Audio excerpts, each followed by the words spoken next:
এখানে কিছু ঝুলালে সুস্থ হয়ে যাব, ভুল কথা।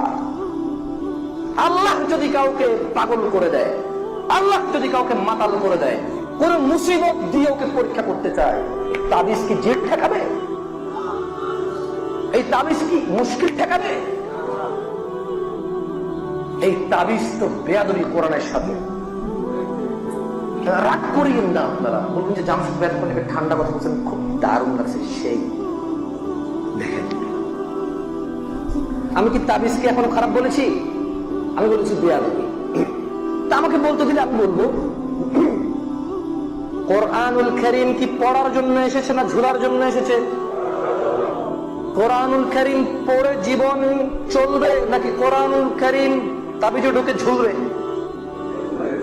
আচ্ছা, কোরআনুল কারীম এখানে রাখা আছে, উপরে রাখা আছে, এতে কি কোনো অসুবিধা আছে?